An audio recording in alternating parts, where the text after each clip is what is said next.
जगत सारा क्षणिक है और आत्मा एक नित्य है। आत्मा का अनुभव बस एकमात्र नित्य है।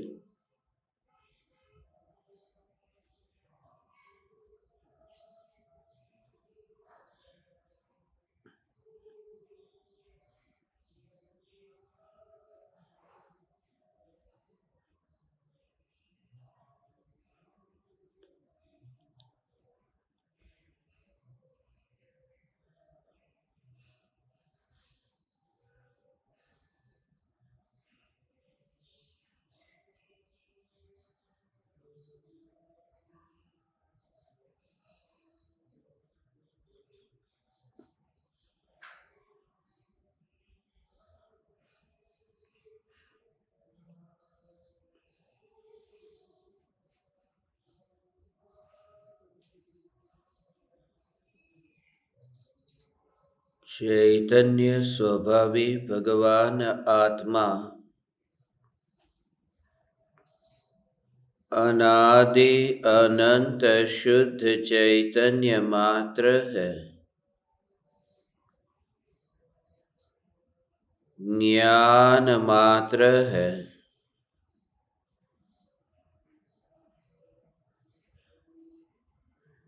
मैं शुद्ध चैतन्य मात्र,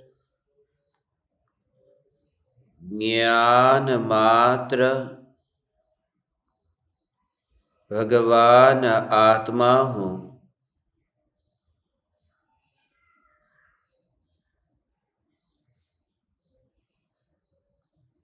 प्रति समय यह जागृति बनी रहे। इस जागृति का नाम धर्म है।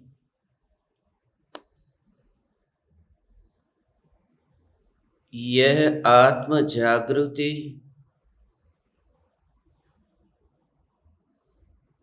देह की या विकल्पों की अपेक्षा नहीं रखती।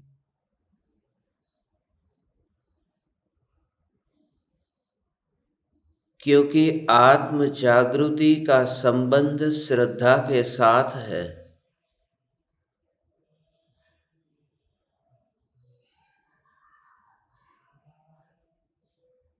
और श्रद्धा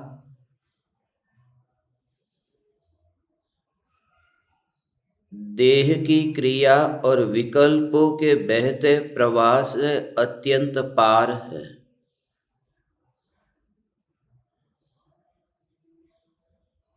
यही कारण है कि चारों गतियों में देह की क्रिया या विकल्पों की तरंगें चैतन्य परमात्म तत्व की ध्रुवता की यथार्थ श्रद्धा में बाधक नहीं बनती।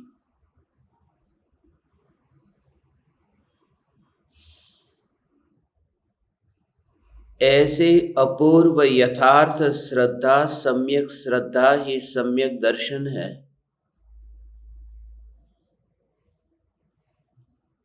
मगर इस सम्यक दर्शन का जो विषय है वह तो अनंत सम्यक दर्शन, अनंत सम्यक ज्ञान, अनंत सम्यक चारित्र से भी महिमावान है। यही महिमावान चैतन्य तत्व मैं हूं। स्वयं की महिमा का स्वीकार हो। न्यायक भाव का इतना अहोभाव हो कि अहोभाव के काल में अहोभाव पर श्रद्धा झुकेगी नहीं। श्रद्धा झुकती है त्रिकाली ध्रुव न्यायक भाव पर। और ज्ञान बिल्कुल ही मौन रह करके झुकती हुई श्रद्धा को मात्र जानता है।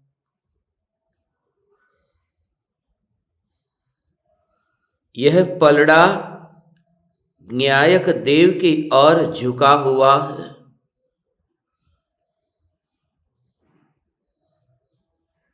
सम्यक दर्शन, सम्यक ज्ञान, सम्यक चारित्र पर नहीं,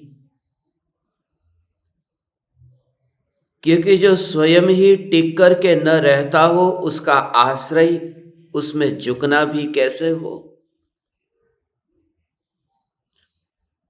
जो स्वयं ही अनित्य हो उसका आश्रय लेकर के नित्य पद की प्राप्ति कैसे होगी।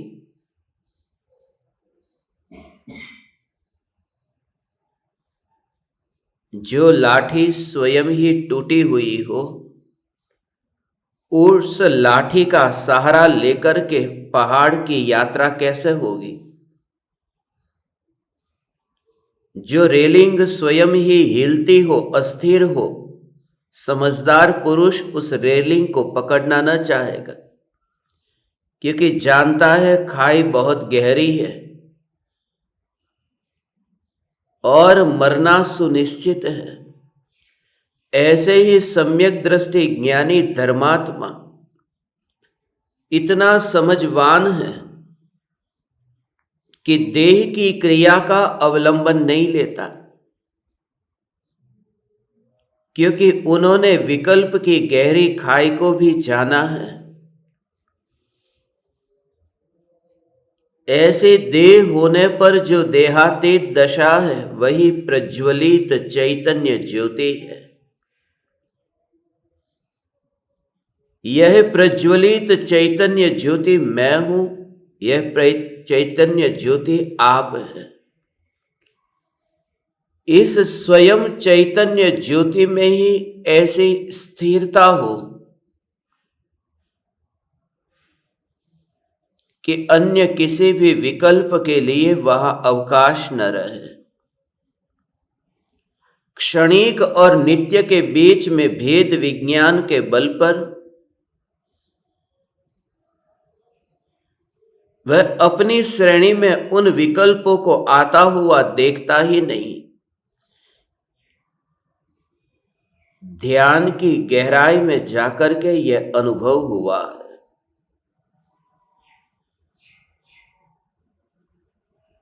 जैसे कोई कान में आकर के कुछ कह गया,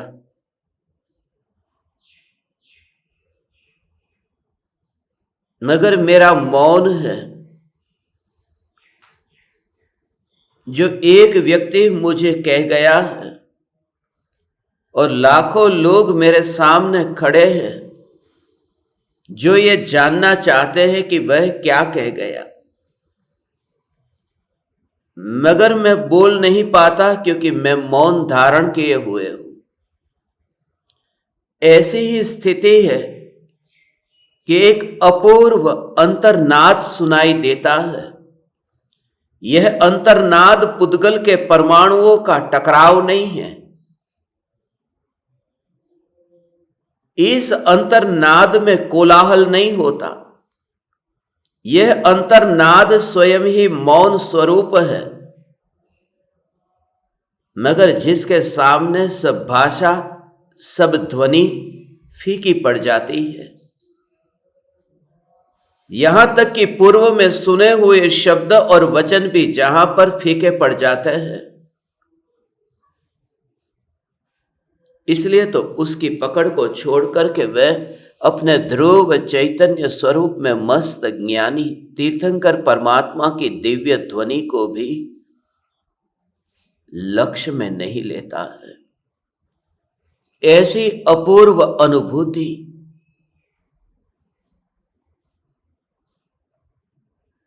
ये अनुभूति होते ही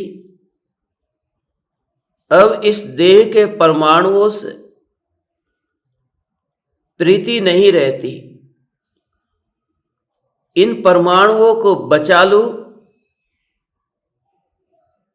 ये कर्तृत्व का भाव, इन परमाणुओं को संभाल करके रख लो और इस देह के परमाणुओं को भोगो, ये कर्तृत्व बुद्धि, ये भोक्तृत्व बुद्धि, ये छूट जाती है।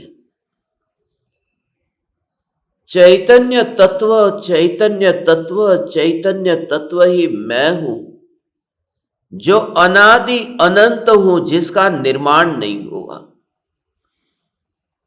निर्माण तो सुमेरु पर्वत का भी नहीं हुआ। निर्माण तो वैतरणी का भी नहीं हुआ। निर्माण तो सिद्ध शिला का भी नहीं हुआ। मगर इन तीनों का जो नाम हमने सुना कि जम्बू द्वीप के बिल्कुल ही मध्य में वहां सुमेरु पर्वत है। यह जो हमने सुना है कि नरक में वैतरणी नदी बहती है, या फिर लोक के अग्रभाग पर सिद्ध शिला है, जो अनादिकाल से है, किसी ने बनाई नहीं है। मकान का तो निर्माण करने वाला कोई कारीगर है, मगर सिद्ध शिला को किसने बनाया, किस कारीगर ने बनाया? या सुमेरु पर्वत, उसकी नींव किसने डाली होगी? एक मकान बनता है तो मकान की नींव डाली जाती है, मगर सुमेरु पर्वत जो टिका है 1,00,000 योजन विस्तार वाला, उसमें 1,000 योजन वह जमीन के अंदर उसकी नींव है, और 99,000 योजन वह बाहर है। मगर ऐसे सुमेरु पर्वत को भी ये रचना करने गया कौन? कि ये अनादि अनंत है। ऐसे ही मैं चैतन्य परमात्मा अनादि अनंत हूं। ये वैतरणी जो बह रही है, उस वैतरणी को बहाने कौन जाता है? कोई नहीं। वह उस भूमि का स्वभाव है, वहां का वातावरण ही ऐसा है, उसे कोई कुछ करने नहीं जाता। जैसे ये प्राकृतिक रचना है वह अनादि अनंत है, ये होती है, ऐसे ही ये चैतन्य परमात्मा है, सदाकाल है। मैं सुमेरु पर्वत के परमाणु की भांति सदाकाल टिक कर रहने वाला चैतन्य तत्व हूं, ऐसा आज तक हमने सुना था। मगर आज इससे ऊपर हमें जाना है कि यह बात झूठी है। मैं सुमेरु पर्वत के परमाणुओं की भांति उस अटल अचल ऐसे पर्वत की भांति टिका हुआ नहीं हूं। इसलिए क्योंकि सुमेरु पर्वत भले अनादि अनंत है, मगर सुमेरु पर्वत में जो परमाणु हैं, वे परमाणु पुराने परमाणु खाली होते हैं, नए परमाणु उसमें जाकर के मिलते हैं।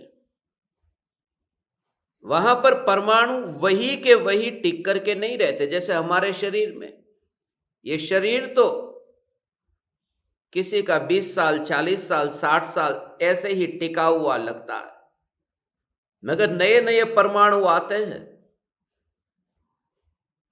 भोजन करते हैं, नए परमाणु आते हैं, पुराने परमाणु जाते हैं, और अब तक तो देह में वे परमाणु बचे ही नहीं।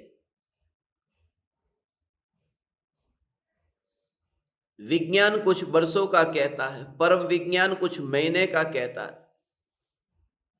कहते कि 7 साल में तो देह के एक भी परमाणु नहीं बचते, पूरे नए आ जाते। और धर्म तो कहता है कि 6 महीने के अंदर तो पूरे नए परमाणु आ जाते। एक भी परमाणु शरीर में वह नहीं होता जो पहले था, वो तो एक सा ऐसा लगता है। इसके लिए ऐसा भ्रम होता है कि ये तो वही शरीर है जो 6 महीने पहले था। यहां तो समय समय पर ये परमाणु पलट ही रहे हैं। पुराने परमाणु खाली होते, नए परमाणु देह में आते हैं, मगर ये देह टिका हुआ है। ऐसे ही सुमेरु पर्वत भी टिका हुआ है। सुमेरु पर्वत भी अनादि अनंत नहीं है। अब ये चैतन्य परमात्मा, ये अनादि अनंत है, इसका भाव क्या? सुमेरु पर्वत अनादि अनंत नहीं है, इसका भाव ऐसा मत पकड़ना कि कल नहीं था और कल नहीं होगा। वह तो तीनों काल में होगा, मगर परमाणु वही के वही नहीं होंगे। ऐसे ही ये शरीर के परमाणु की भांति सुमेरु पर्वत के परमाणु, वैतरणी के परमाणु, सिद्धशिला के परमाणु, ये परमाणुओं का स्वभाव ही ऐसा है कि जो टिक करके रहता ही नहीं है, उनकी यात्रा होती है। ये पुद्गल का परिभ्रमण होता है, ये पुद्गल भटकते रहते हैं। पुद्गल भी 3 लोक में चक्कर काटते रहते हैं। ऐसा नहीं है कि आज का ये पुद्गल हमेशा ये मध्य लोक में ही रहेगा। ये पुद्गल भी पलटते रहते हैं, कब मध्य लोक में है, कब ऊर्ध्व लोक में चला जाए। उसका सबसे बड़ा प्रमाण तो यह है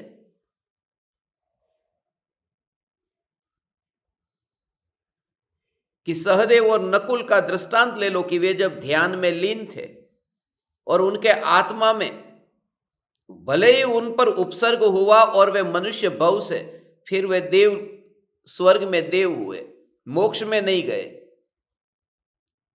मगर वह जब देह छूटा था उनका, उससे पहले ही उनका आयुष्य बंद तो पहले ही हो गया था ना, स्वर्ग में जाने से पहले ही हो गया था। उसी प्रकार के परिणाम पहले हो गए थे। परिणामों में चंचलता तो बाद में आई थी, आयुष्य तो पहले से ही बंध गया था। और जो आयुष्य बंध गया उसी प्रकार का है, ये प्रकृति की व्यवस्था ऐसी है। उसी प्रकार के भाव, उसी समय बंध। अब सम्यक दृष्टि जीव है, वो सम्यक दृष्टि जीव सम्यक दर्शन यदि हो तो वो नरक के कर्म का बंध नहीं होता, वो नरक में नहीं जाता, नरकायु का बंध नहीं होता। तो नरक में कौन जाता है?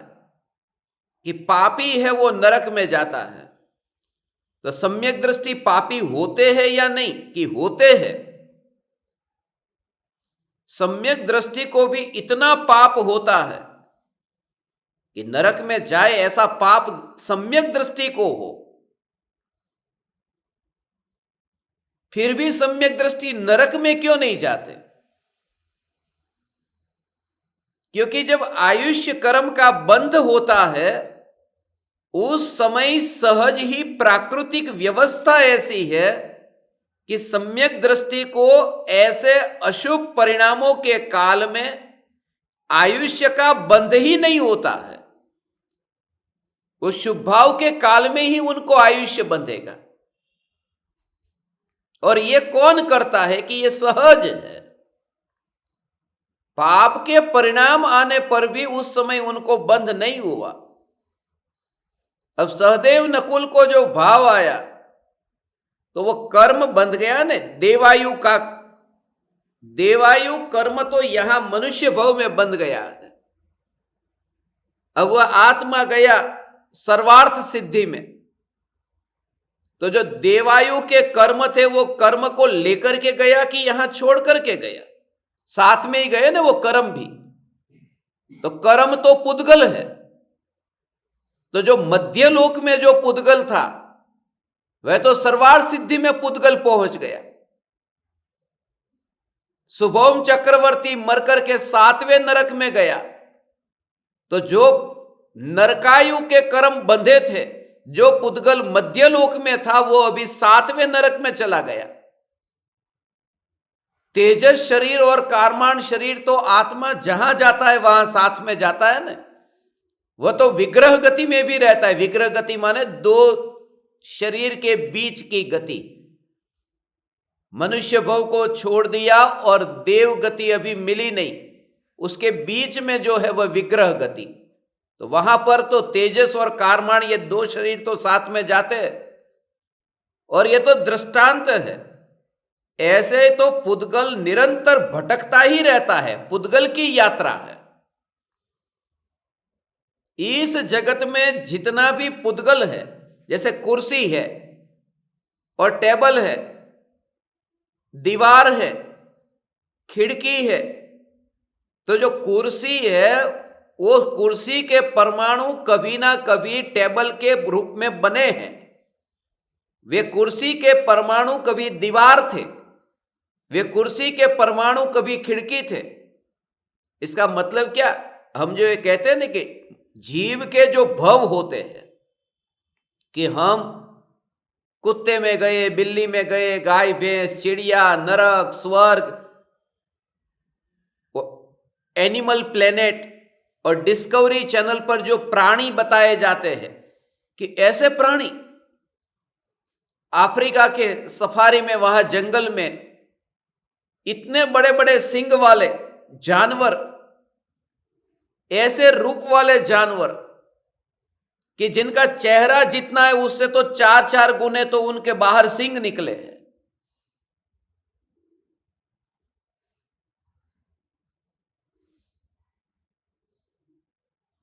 मसाई मारा में, सेरेंगेटी में,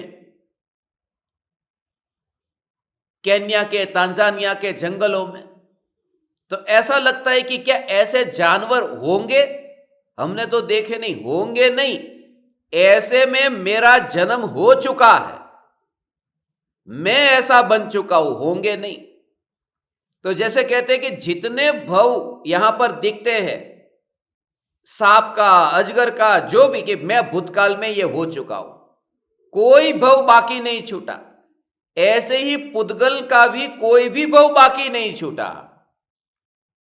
पुद्गल ने सब भव धारण कर लिए। सब भव माने वो पुद्गल की जितनी भी पर्याय होती है, एक परमाणु पुद्गल की सभी पर्याय रूप परिणमित हो चुका है। इस वजह से तो कहते हैं कि हमारा शरीर के जो ये परमाणु हैं, उसमें एक, जितने भी इस लोक में परमाणु है, कोई परमाणु ऐसा नहीं है कि जो मेरा शरीर न बना हो, शरीर के रूप में धारण न किया हो। ये अभी जो लैपटॉप के परमाणु हैं, ये चार्जर के परमाणु है, ये फोन के परमाणु है, ये टेबल के परमाणु है, ये सब शरीर बन चुके हैं, मेरे आत्मा के साथ में ये रह चुके हैं। और ये तो यहां का दृष्टांत दिया, बाकी तो 3 लोक का सब। इसलिए जिन परमाणुओं पर हमें लगता है कि ये वस्तु कभी मुझे मिल जाएगी तो सुख मिलेगा, अरे मिल जाएगी नहीं, वो मेरे को मिली थी और हाथ में नहीं मिली थी, वो हाथ बनकर के भी मिल चुकी है, वो शरीर बनकर के वो वस्तु मिल चुकी है। और फिर भी मैं अनंत काल से ये भटक रहा हूं और दुख भोग रहा हूं।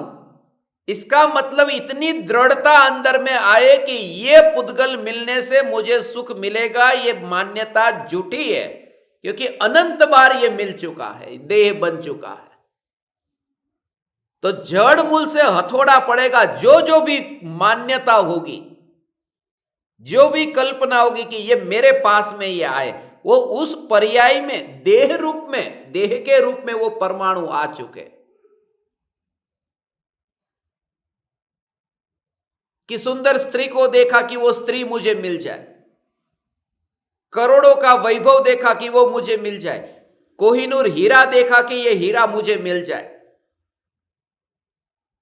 जो भी बाहर के इंद्रिय सुख को कि वो मिल चुके हैं, ये देह के रूप में बन चुके हैं, और तड़पते तड़पते हुए उन परमाणुओं को छोड़ा है उस मोह के भाव से। ये तो हमें याद नहीं है। आज थोड़ा बहुत याद करें तो थोड़ा थोड़ा याद आता है कि आज जो नाली के अंदर हमारी विष्ठा है, हाँ वो हमारा शरीर था। आज जो वॉश बेसिन में थूका है कि हाँ वो हमारा शरीर था।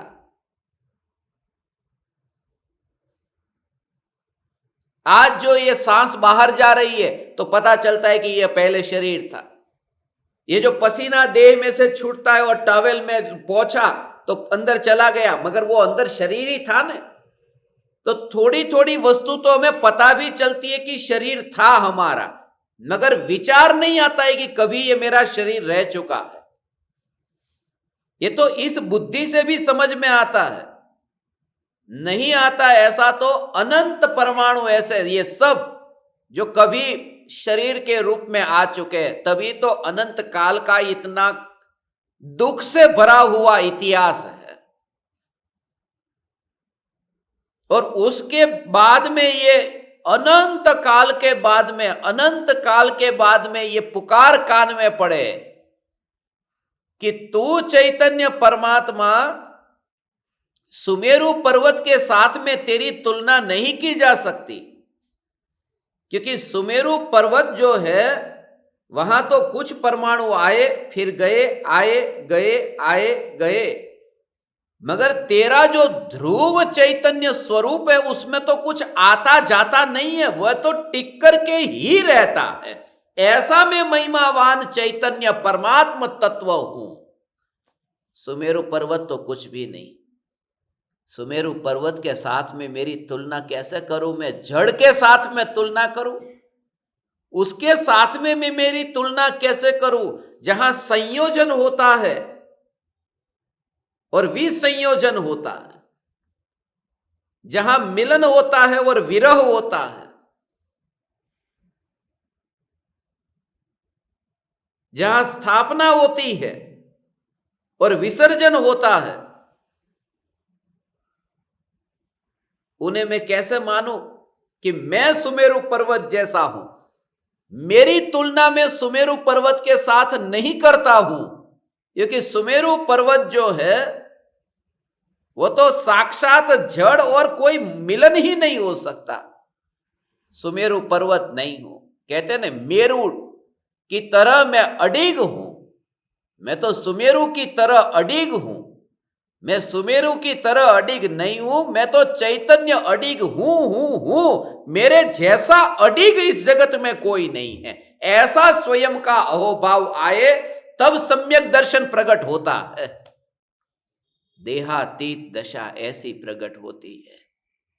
हे ज्ञान दीपक, हे चैतन्य परमात्मा, ये ज्ञान का ऐसा ऐसा अटल स्वरूप है कि ज्ञेय जिस ज्ञान की पर्याय में झलकते हो और ज्ञान की पर्याय पलटती हो, उस पलटती पर्याय में जो ध्रुव चैतन्य सत्ता का कुछ आता नहीं है और जो ध्रुवता टिकी रहती है, वो नाता नहीं जोड़ती है, ऐसी ये ध्रुव चैतन्य सत्ता ये मैं हूं। सुमेरु पर्वत आज कहता है कि मैं सुमेरु पर्वत हूं, मगर कभी सुमेरु पर्वत के परमाणु भी हमारा शरीर बने होंगे न, क्योंकि सब परमाणु जब बने हैं तो सुमेरु पर्वत भी बना होगा। तो जब सुमेरु पर्वत के परमाणु जब शरीर बने, तब सुमेरु पर्वत मालिक नहीं रहा, क्योंकि सुमेरु पर्वत के परमाणु फिर मेरे पास में आ गए। यदि ऐसा होता, मैं सुमेरु पर्वत के परमाणु जैसा, तो कभी मेरा अंश किसी और में चला जाता। जैसे सुमेरु पर्वत मेरा शरीर बन गया तो मेरा आत्मा किसी और का हो जाता, मगर मेरा चैतन्य स्वरूप अनादि से किसी का हुआ नहीं, वो यहां पर ही टिका रहा। माने सुमेरु पर्वत के साथ भी जिसकी तुलना न की जा सके, ऐसा मैं चैतन्य परमात्मा हूं। इसी बात को मुनिवर राम सिंह एक दृष्टांत के माध्यम से समझाते हैं। हम दोहे को पढ़ते हैं।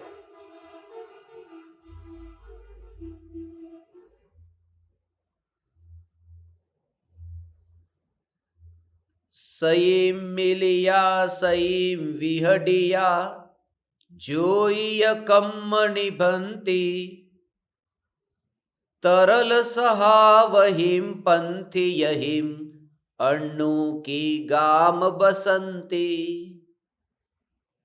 हे योगी, कर्म तो स्वयं मिलते हैं और स्वयं बिछुड़ते हैं, ऐसा निशंक जान।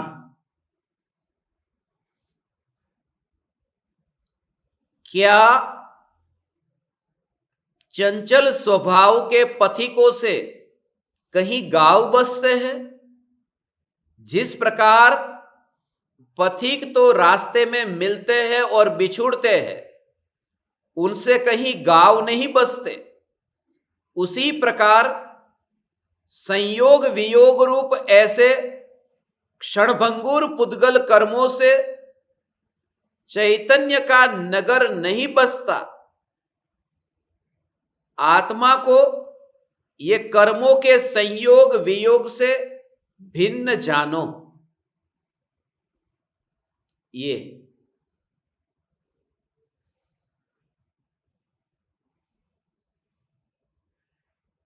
कर्म तो स्वयं मिलते हैं और बिछुड़ते हैं।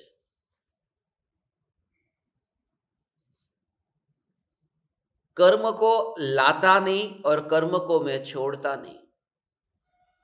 तेल शरीर पर लगा है तो जो रजकण शरीर के ऊपर आते हैं उसको पकड़ करके मैं नहीं लाता, वो तो अपनी योग्यता से आ जाते हैं। और जब तेल शरीर पर नहीं रहता, शरीर सूख जाता है, तो वो जो रजकण चिपके थे वे भी खिर जाते हैं। तो उन रजकण को कोई पकड़ करके अपने साथ चिपकाता नहीं है और रजकणों को कोई पकड़ करके उसे दूर करता नहीं है। ऐसे ही है कि उनका आना और जाना ये उनकी योग्यता से है, सिर्फ भाव जो हुए वे भाव निमित्त है। जैसे मेहमान आए तो मेहमान वो किसके ताकत से आए हैं? अपने घर पर आए कि उनके पैरों से चल करके आए, उन्हें पकड़ करके खींच करके थोड़ी लाए। और वे चले गए तो उनके पैरों से वापिस गए। तो उनका आना जाना तो उनकी शक्ति से हुआ है।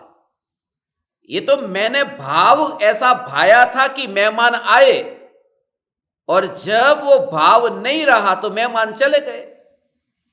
तो भावों के कारण कर्म के मेहमान आते हैं और भाव न हो तो कर्म के मेहमान चले जाते हैं। ये राग द्वेष के भाव से आते हैं और वो भाव न हो तो चले जाते हैं। मगर मैं भगवान आत्मा उन कर्मों को पकड़ता नहीं हूं। ऐसे ही यहां कहते हैं कि जो राग द्वेष के भाव है उन भावों को भी लाने वाला और भेजने वाला मैं नहीं हूं।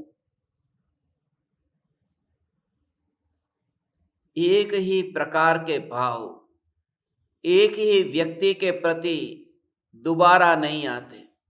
भाव कैसे बदलते रहते, कैसे बदलते रहते, भाव कैसे पलटते रहते। ये निरंतर पलटते भाव, उन भावों में मेरा कुछ भी कर्तृत्व नहीं है। क्षणभंगुरता का ये बोध। रात को तो अयोध्या चैन से सो रहा है, आनंद में है, और किसे पता था कि कल सुबह क्या होने वाला है। कि रात को तो अयोध्या में है और फिर जंगल में जाना है। कोई कल्पना कर सकता था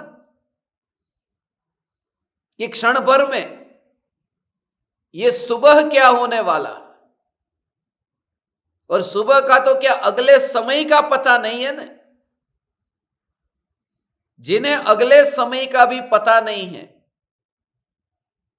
वो बरसों बरसों का इंतजाम करके और पीढ़ियों पीढ़ियों का विकल्प करके यहां पर बैठे हैं। उनको ये अहोभाव नहीं आता। आज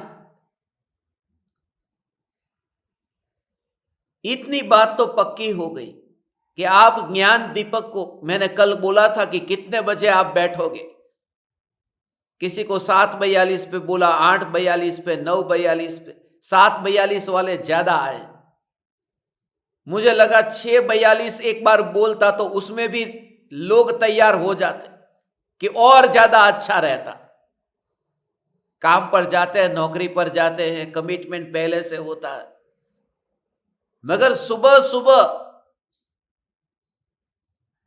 थिएटर भी सुबह 7:42 पर नहीं खुलते हो। थिएटर भी 12 से 3 का शो पहला चालू होता है। 5 इंद्री के विषय के भोगों में भी लोगों के पास में इतना समय नहीं है। और एक सुबह सुबह ये चैतन्य चैतन्य चैतन्य की पुकारी कुछ और है। मैं भावना पाता हूं ऐसे रोज अपन मिल जाए सुबह सुबह तो कैसा अच्छा रहेगा। ये जो बैठे हैं वो तो हा ही कहेंगे क्योंकि उन्हें सूट होता है। जो नहीं बैठे एक बार उनको भी पूछ लेते हैं कि आपको कैसा रहेगा। मगर पूरा दिन सुबह से यदि ये हो न, मेरा तो ये अनुभव है कि सुबह ही सुबह यदि ये बैटरी चार्जिंग हो जाए तो फिर इस मस्ती में वह दिन तुम्हारा फिर नहीं जाएगा जो रोज जाता था।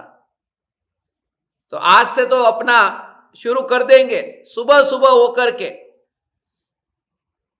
मानो पाहुड़ दोहा का सत्संग नहीं रखेंगे तो ध्यान पर बैठ जाएंगे, डीपीटीवी कर लेंगे, सीटीवी कर लेंगे, शंका समाधान कर लेंगे।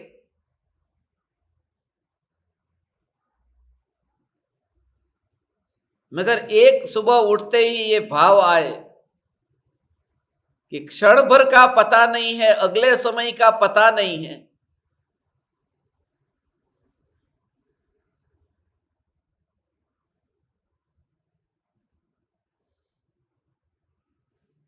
अनंत अनंत अनंत अनंत अनंत अनंत अनंत ऐसा ही बस।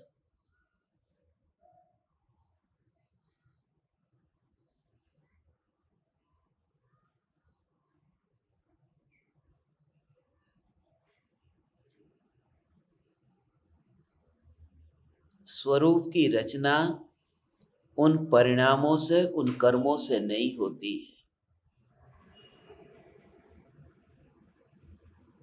स्वरूप की रचना उनसे नहीं होती। ये बहुत बहुत गहरा भाव है। ज्ञान की जो रचना है उस ज्ञान की रचना में भी ज्ञेय का कोई भी कर्तापना नहीं है। वो एक समय की ज्ञान की पर्याय की रचना करने भी वह ज्ञेय चाहता नहीं है। और ज्ञान की पर्याय की रचना अपने आप हो रही है। ज्ञान की पर्याय की रचना अपने आप हो रही है। वह चांद वहां पानी में कुछ करने नहीं गया न, क्योंकि वो जो प्रतिबिंब पड़ा वो रचना जो हुई वो रचना तो पानी से हुई न, उस समय की योग्यता से हुई। वो जो ज्ञेय है वो ज्ञेय ज्ञान की ये प्रति समय जो रचना होती है उस रचना को करने नहीं जाता है। तो जो त्रिकाल ध्रुव चैतन्य सत्ता है जहां रचना नहीं होती है, उस रचना में जहां रचना नहीं होती है ऐसी चैतन्य सत्ता में वह ज्ञेय कर्ता कैसे बनेगा? कर्म कर्ता नहीं बनता। ऐसा हो ये कर्म कर्ता नहीं बनता।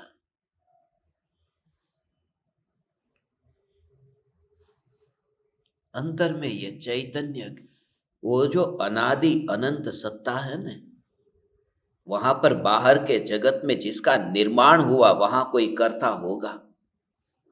पेट्रोनास ट्विन टावर है, या फिर कनाडा में टोरंटो में सीएन टावर है, या फिर दुबई में बुर्ज खलीफा है।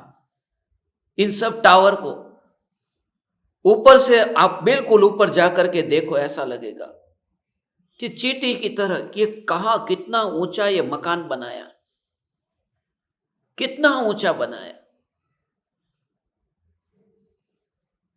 अभी तो उससे भी ऊंचा बन रहा है, कनाडा में बन रहा है, उससे भी ऊंचा, दुनिया का ऊंचा, और उससे भी ऊंचा अभी बन रहा है। दुबई वाले कहते हैं हम उनसे भी ऊंचा बनाएंगे। ऊंचा बनाते जा रहे हैं। मगर सुमेरु पर्वत जो है उसको किसने बनाया? कि वो बनाया नहीं है, वो अनादिकाल से है। उसको बनाने वाला कोई कारीगर नहीं है। जब उसको बनाने वाला कोई कारीगर नहीं है, जो पुद्गल है, पुद्गल को कोई बनाता नहीं है। इसलिए राख की दीवार के कारीगर माता पिता को कहा न, वो राख की दीवार के कारीगर है। मगर चैतन्य महल का कारीगर कौन है कि जब वो बना ही नहीं है तो उसका कारीगर कौन होगा? वहां रचना कहां हुई है? वहां रचना कहां हुई है? इसलिए अहोभाव ऐसा है कि हे प्रकृति, तेरी रचना तो देख, कुदरत तेरा करिश्मा कैसा है। ये कुदरत का करिश्मा कैसा है? वो सहज उसका स्वभाव है, इसको कोई करने नहीं गया। यदि कोई करने के लिए जाता तो खारा खारा जो समुद्र है उसकी संगति में रहोगे तो ऐसे हो जाओगे। खारे सागर के पास में रहने पर भी वो नारियल के पेड़ के ऊपर जो नारियल उगे हैं, उस नारियल में मीठा पानी भरने कौन गया था? और इतना खारा सागर, ऐसा ही अंतर में होगा वो कि इतना राग और द्वेष के विकल्प का खारा सागर होने पर भी, वो कर्म का सागर होने पर भी तू ये अनुभव करेगा कि ये जो चैतन्य का मीठा जल है, इसे कौन बनाने आया? कोई नहीं, क्योंकि यह स्वभाव है उसका, और स्वभाव संयोगों से प्रभावित नहीं होता। संयोगों की महिमा नहीं है, स्वभाव की महिमा है। यही तो कारण है। ओ हो, ये देह ये कितना गंदा है, कितना मैला है।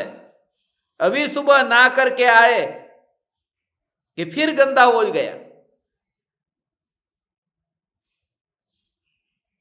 पसीना हो गया। ये तो धोए कि फिर गंदा हो जाता है। ये देह का क्या, कैसा क्षण भंगुर है, कितना मैला है। मांस खून हड्डी है, चमड़ी विष्ठा मलमूत्र ये जो देह में भरा है, ये देह कैसा है? जिसे खिलाओ पिलाओ तो भी वो मानता नहीं है, बीमार होता है। 3-3 टाइम भोजन डालो तो भी भूख लगती रहती है। ये देह कैसा है? कैसा है ये देह? बिल्कुल ही बिल्कुल क्षण भंगुर है। ये देह तो मांस है, खून है, हड्डी है, अशुचिमयी है। ऐसा जब आज तक विचार किया था ना, अब शॉर्टकट इतना ही कि जैसा भी देह है ऐसा है, चैतन्य नहीं है न, खत्म। तू नहीं है तो काय को फिर चिंता करता है? देह ऐसा है, वैसा है, गंदा है, मांस है, खून है। अरे जब तू नहीं है तो पड़ा रहने दे साइड में। मैं चैतन्य चैतन्य चैतन्य का जोर ला अंदर में। पूरी तरह से भेद ज्ञान होकर के देह को तू साइड में रख। ये जो विरोध का भाव है, ये देह का ठिकाना नहीं हो। ये देह कभी हार्ट अटैक आ जाए, कभी ब्लड प्रेशर, कभी क्या से क्या हो जाए। हाँ हो जाएगा, हार्ट अटैक आ जाएगा, ब्रेन स्ट्रोक आ जाएगा, हार्ट फेल हो जाएगा, कुछ भी हो जाएगा न। ऐसा शरीर है, हाँ ऐसा है, मगर वो मैं कहां हूं, ऐसा भेद ज्ञान कर। सुबह सुबह जल्दी उठना पड़ा ना आज आप सबको, मगर भेद ज्ञान कर। मेरे को कहां उठना पड़ा? उठना पड़ा वो शरीर है, मैं तो चैतन्य हूं तुरंत ही। ये कर्म है, ये उदय है। जितनी भी घटना है उसको एक समय के लिए चिंतन करके उदय की श्रेणी में डालेगा तो इतना हल्कापना अनुभव करेगा। हल्का माने वो हल्का भारी वाला नहीं, विकल्प के बोझ से मुक्त अनुभव करेगा। शरीर जैसा है ऐसा है, मैं नहीं हूं न, बस। यहां ये कहते हैं कि कर्म जो है वो आते हैं और जाते हैं, और कर्म से चैतन्य का नगर नहीं बसता। ऐसे कैसे बसेगा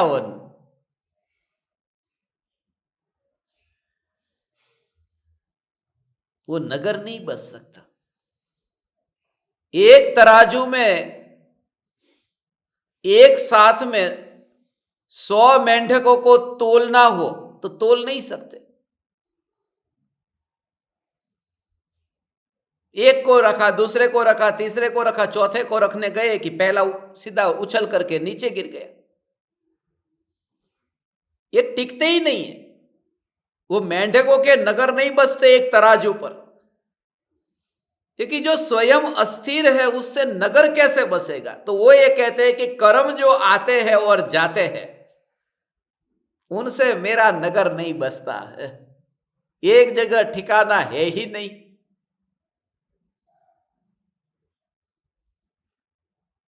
महाराज साहेबों का आश्रम नहीं होता, विहार धाम जो होता है ना उनका, वो नहीं होता। ये जिन्होंने बनाया है खुद के नाम पर और वहां पर ठेका जमा दिया ने, वो तो पंचम काल की बलिहारी जानो। साधु तो चलता भला, साधु का आश्रम नहीं होता,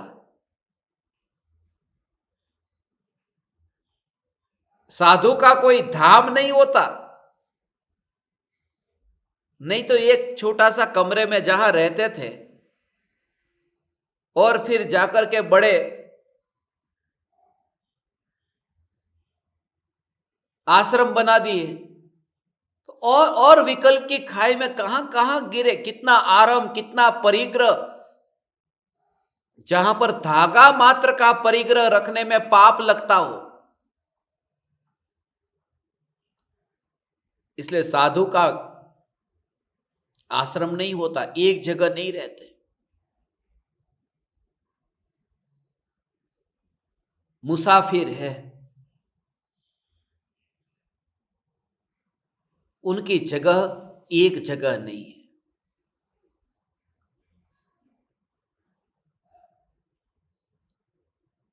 ये कर्म का स्वरूप ऐसा है, ये कर्म भी टिक करके रहते नहीं है।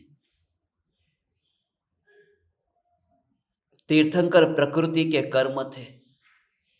समोसरण बसा था ना, वहां कितना कैसा समोसरण बसा, कितना वैभवशाली था, मगर वो बसा नहीं। बसना तो उसे कहते हैं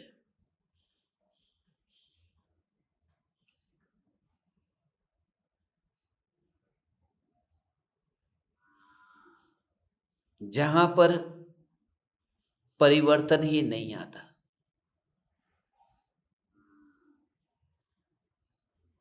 उसे बसना कहते हैं।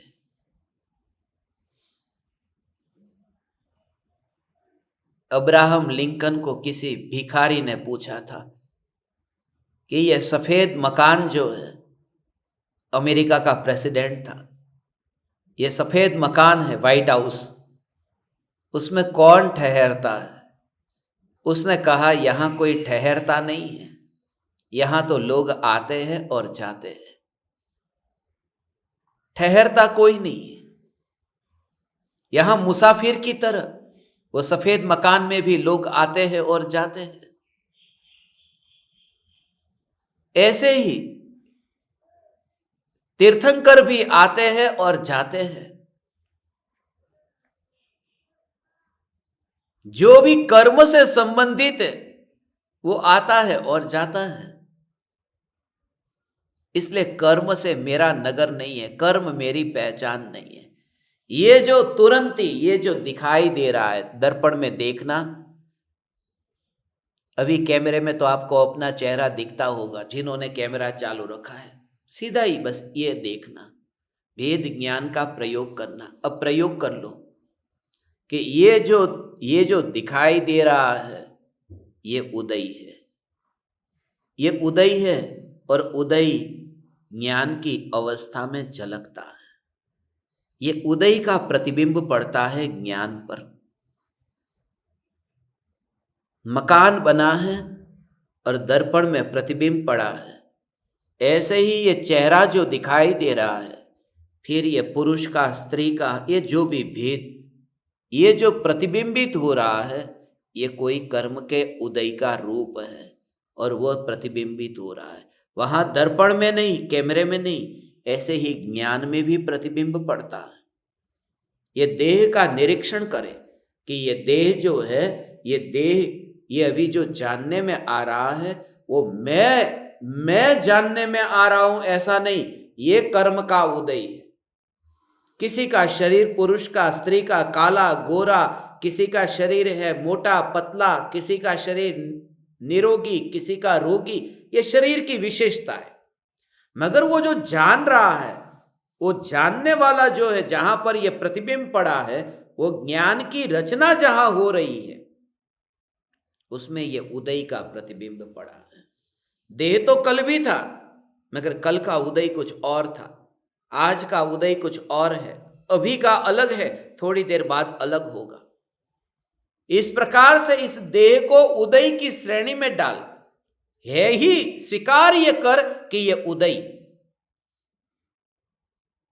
और बस कुछ समय के लिए बस वहां पर ऐसा थोड़ी देर के लिए रुक गया। इतनी जागृति, बस इतनी ही जागृति।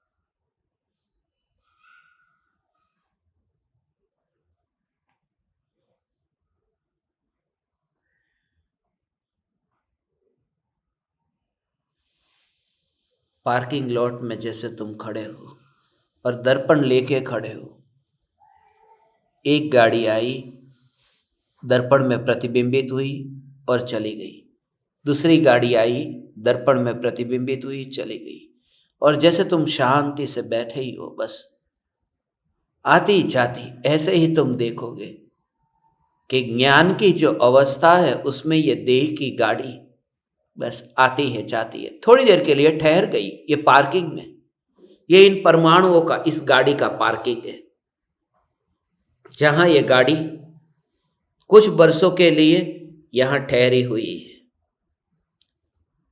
बस उसका पेमेंट भी हो रहा है, पार्किंग का चार्ज भी दे रहे, ये 2 टाइम की रोटी, ये पानी, ये हवा, ये पार्किंग का ये पेमेंट भी हो रहा है, ये गाड़ी खड़ी है, मगर दर्पण में उसका सिर्फ प्रतिबिंब पड़ा है। सिर्फ ज्ञान में जो रचना हो रही है, उस ज्ञान की रचना को भी होने दे तू। उस ज्ञान की रचना में भी मैं कुछ नहीं कर सकता, ऐसा जो ध्रुव चैतन्य जिसमें रचना नहीं होती है, कोई क्रिएशन नहीं है, क्योंकि क्रिएशन होगा तो डिस्ट्रक्शन भी होगा, क्रिएटर होगा तो डिस्ट्रॉयर होगा। यहां कोई क्रिएशन नहीं है, कोई डिस्ट्रक्शन नहीं है, सिर्फ सत्ता है, मेरा होना है, और इस होने में किसी पराये से कोई मिश्रण करके ये नगर नहीं बसा है। ये अनंत गुणों का घन पिंड है, और ये उस तरह से नहीं है जैसे एक परमाणु इधर था, एक परमाणु उधर था और मिला है। ये इसमें घनता है। ये देह जैसे बना है, ये देह के परमाणु की जो रचना हुई, पहले माता पिता से हुई, फिर रोटी सब्जी से हुई, फिर दाल चावल से हुई, ये सब परमाणु ये मिल मिल करके ये देह बना है। ऐसे ही ज्ञान दर्शन सुख वीर्य श्रद्धा चारित्र, उनसे मिलकर के आत्मा नहीं बना है। ये देह तो मिश्रण से बना हुआ है, मगर भगवान आत्मा में अनंत गुण है, मगर वे अलग थे और फिर मिले हैं, ऐसा नहीं है। ये अनंत गुणों की एकता अनादि अनंत है। ऐसा मैं घन चैतन्य परमात्मा हूं, उसे ये कर्म, आने जाने वाले कर्म कैसे बना सकते हैं? ऐसा में चैतन्य ध्रुव सत्ता स्वरूप भगवान आत्मा, ये आज 73वीं गाथा में ये भगवान आत्मा की एकता बता रहे हैं। समय सार की 73वीं गाथा ये है, अहम एको खलु शुद्धो, मैं एक हूं और शुद्ध हूं। आज 73वां दोहा है, 37 हो गया, टाइम तो पूरा हो गया। मैं उल्टे से देख रहा था, 8:37, मुझे लगा 73।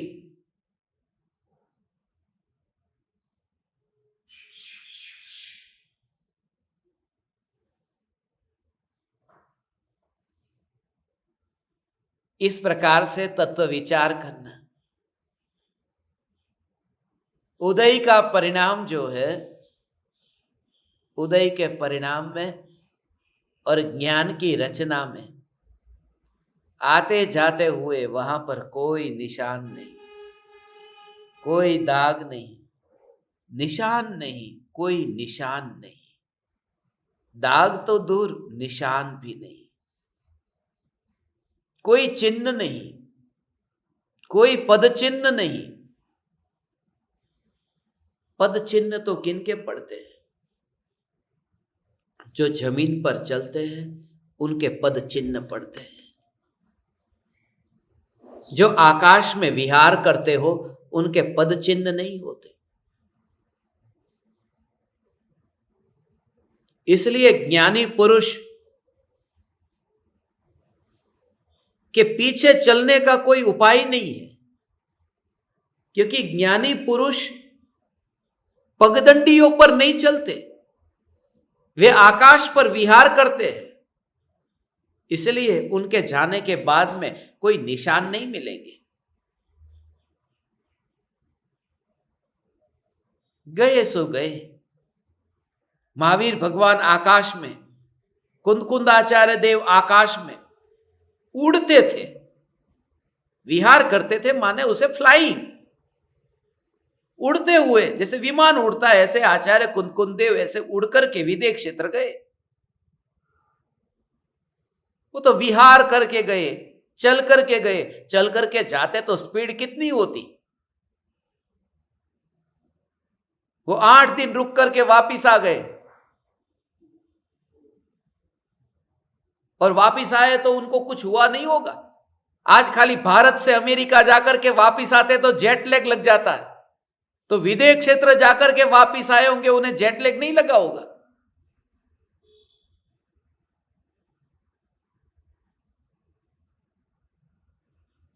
कि वो विहार करके ऊपर, जमीन के ऊपर विहार करके, जो अपने चैतन्य की मस्ती में होते हैं ना, उन्हें जेट लैग नहीं लगता। सत्य है, एक चैतन्य चैतन्य चैतन्य का जोर, जेट लैग का पता ही नहीं। लोग मुझे पूछते हैं आपको जेट लैग लगता है कि नहीं लगता? पता ही नहीं, कितने वर्षों तक पता नहीं चला कि जेट लैग क्या होता है। हाँ, भारत में था और अमेरिका गया तो जेट लैग लगेगा, अमेरिका था और भारत आया तो जेट लैग लगेगा। मगर देह में रहो ही नहीं तो जेट लैग नहीं लगेगा। देह देह का काम करेगा, मगर ज्ञान अंतर में, वो ज्ञान भारत में नहीं था, वो ऊपर का भाव आप समझे, पद चिन्ह नहीं होते।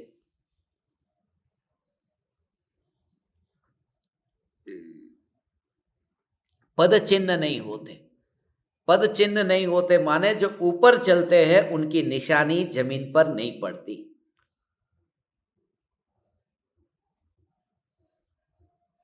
छूते नहीं है तो जमीन पर निशान पड़ेंगे कैसे?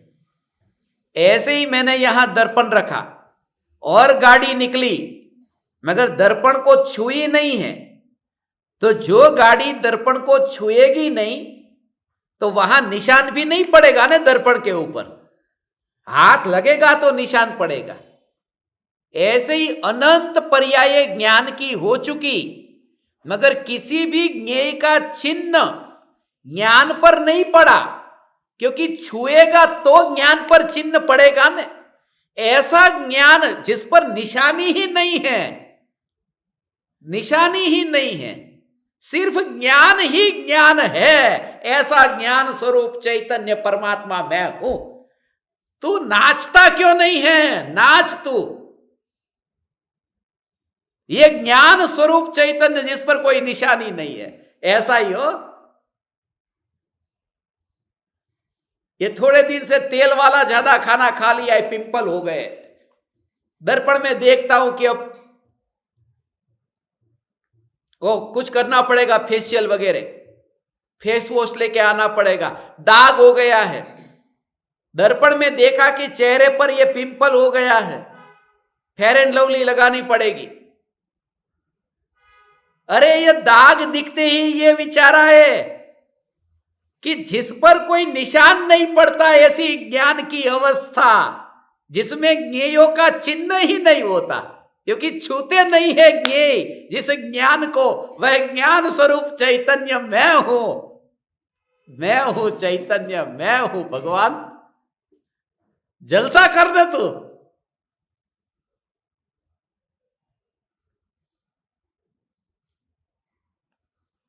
कभी कभी ये लगता है कि ये सुबह सुबह वो लाफिंग क्लब वाले होते हैं ना, झूठा झूठा हंसते हैं, हा हा हा हा हा हा, ऐसा झूठा झूठा हंसते हैं। वो झूठा झूठा हंसते तो भी सच्चा हो जाता है। एक बार तो झूठा झूठा भी नाच, सच्चा नाचना हो जाएगा।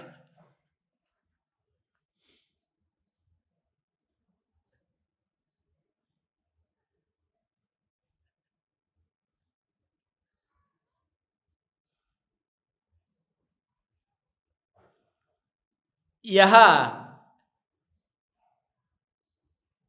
मुनिवर राम सिंह इस ज्ञान की महिमा बताते हैं कि ज्ञान की रचना कर्मों के कारण होती नहीं और कर्म ज्ञान का रचयिता नहीं है। क्योंकि जो मुसाफिर टिक कर के रहते नहीं हैं, उनसे गांव नहीं बसते हैं, वो नगर नहीं बसते हैं, महल नहीं बनते हैं।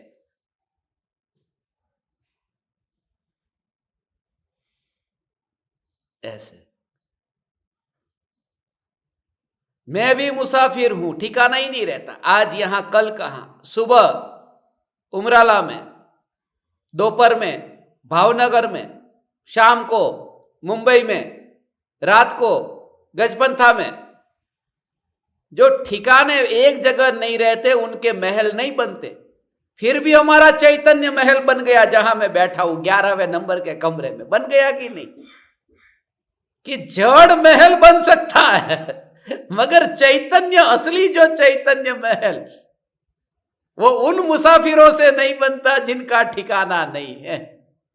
ऐसा में चैतन्य महल जिसको किसी ने बनाया नहीं, जिसका कोई कारीगर नहीं, कर्म के कारीगर बहुत दूर है, चैतन्य महल को बना नहीं सकते। आज बस अभी 11:30 बजे के आसपास हम निकलेंगे और रात को तैयारी में रहना, लेट भी हो सकता है, कितने भी बज जाए पता नहीं है, मगर आपको समाचार देंगे। रात को तैयारी में रहना, बहुत अच्छा सत्संग अपन करेंगे। कहाँ से करेंगे, क्या करेंगे पता नहीं है, मगर एक सत्संग रात को रखने की भावना पाते हैं। आप समस्त ज्ञान दीपक ये भेद ज्ञान करें, अस्पर्शी, जिसमें कोई निशान नहीं पड़ता, पड़ा ही नहीं, ऐसी ज्ञान की रचना जिसमें ज्ञेयों का चिन्ह नहीं पड़ता, ऐसी ज्ञान की रचना होती रहती है। उन ज्ञान की रचनाओं में जो कोई एक समय के लिए भी नहीं मिला, वही ध्रुव ज्ञान है, वही ध्रुव धाम है, यही मैं हूं। इसे ही कहते हैं चैतन्य चैतन्य चैतन्य।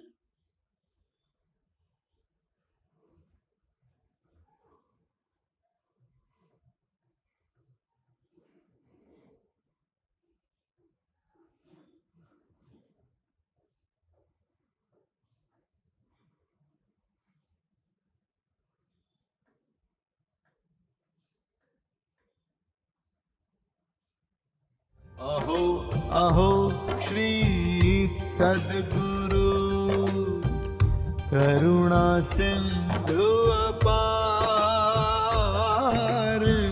इस पामर पर प्रभु किया अहो अहो उपकार,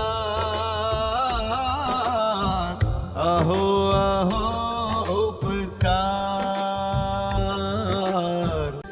देह सहित जिनकी दशा, वरते देहातीत,